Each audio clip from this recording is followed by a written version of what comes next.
What we have here is the Renegade series of airbrushes by Badger. This particular case offers all three airbrushes. So let's have a look inside, see what you get. Obviously the airline.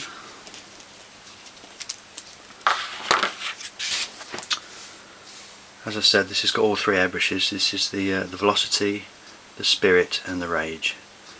The Velocity has got a 0.21mm nozzle, the Spirit has got a 0.21mm nozzle, and the Rage has got a 0.33mm nozzle.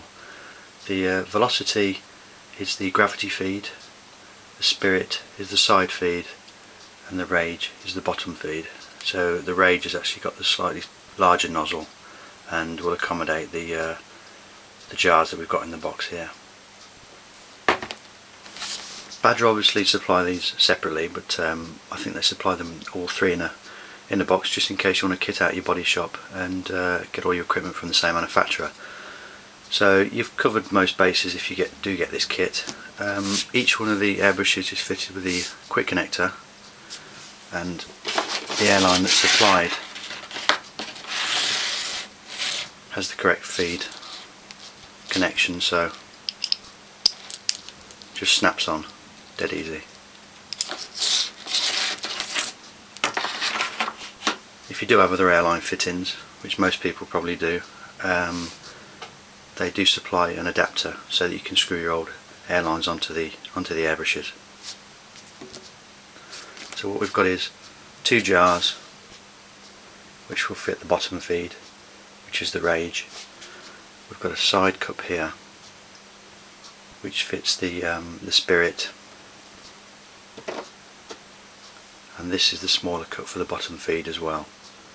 So everything's there.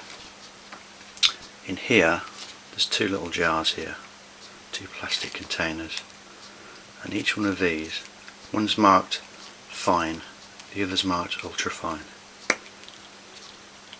This is the fine, as you can see. Each one of these accommodates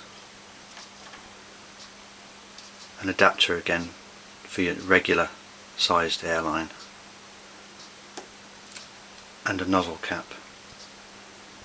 The fine is for the 0.33 paint tip, so that you can take off the nozzle cap which is already on the airbrush, which is probably the one with the horns on it, and you can replace it with one without horns so that you can have the needle exposed. I'll explain that in a little while. So there's two of these. So you can have, at any one time you can have two of your airbrushes with a different nozzle cap on.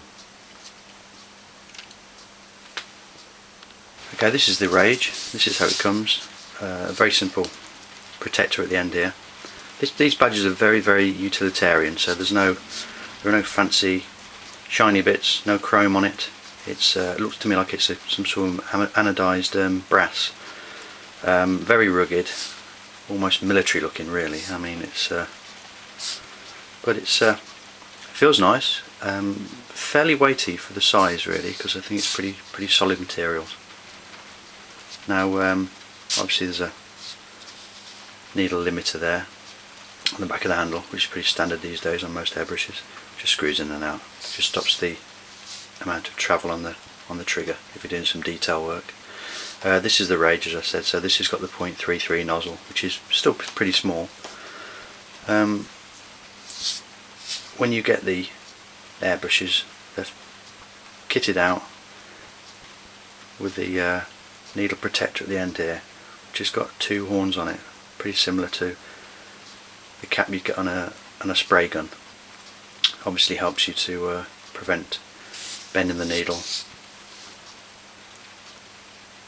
so you can't damage it if you're doing any close work, or if you're in a body shop and you don't want to risk dropping it or anything. Now, what I do like about this is that you can take off this particular cap, and they offer a replacement. There's two of these in this case. One's for the larger size nozzle and one's for the smaller size. When you've screwed this on, you're effectively removing the cap altogether and completely exposing the needle. I particularly like to work with the needle exposed anyway, so this is a really good idea. I take my hat off to Badger for supplying this. So you've got an absolutely completely open needle to pick off any dry paint you may have, and it also allows you to obviously get really close to your work without hiding the needle tip at all, so you can see exactly where you're going. So I think that's a great idea. Stripping these airbrushes down is particularly easy. Simply take off the handle. It's the same as any other airbrush. Undo the nut. I just press down on the trigger a little bit. Slowly, carefully remove the needle. Make sure you pull it straight out from the back.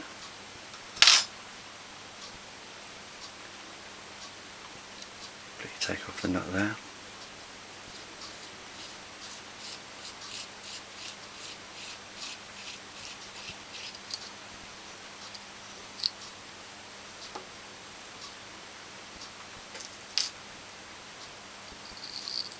This piece is all one assembly, so there's nothing to drop off.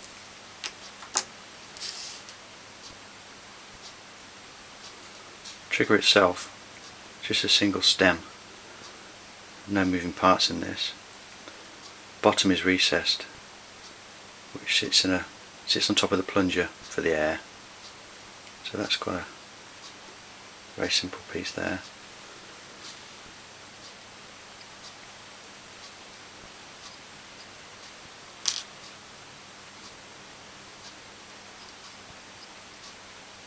This is the tricky part. The nozzle, I'll just move these pieces away here.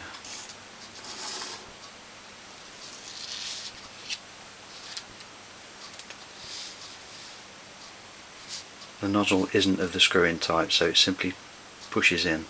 Well, it just sits. It's a cone shaped. It just sits inside the body of the airbrush. It's absolutely minute. You've got to be really careful that you don't lose this when you take it out, because it just drops out. And this is extremely small for a self-centering nozzle. This is as big as normally as they are with a screw-in type, so you want to make sure you don't lose this. You'll never find it again if it drops on the floor. So that's one of the smallest self-centering nozzles I've ever seen, I think. What I like to do when I'm assembling it, I like to put just a little bit of a drop of this super lube just on the base there, and it just helps the nozzle to sit into the body when you're assembling it. So that's very easily taken to bits, very easy to put back together again, easy to clean. So that's that basically. Now this is all the airbrushes here with all the cups fitted. This is the Rage, bottom feed, 0.33 nozzle. If you want to attach the jars that you get, they fit in easily. If you want to do any larger projects.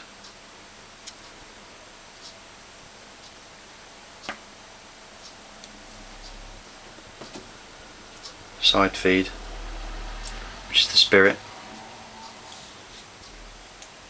The cup simply pushes in. Nothing screws in. So you can have that at any angle you want. You can take the side off here, you can have the cup fitted on the left hand side if that's how you work.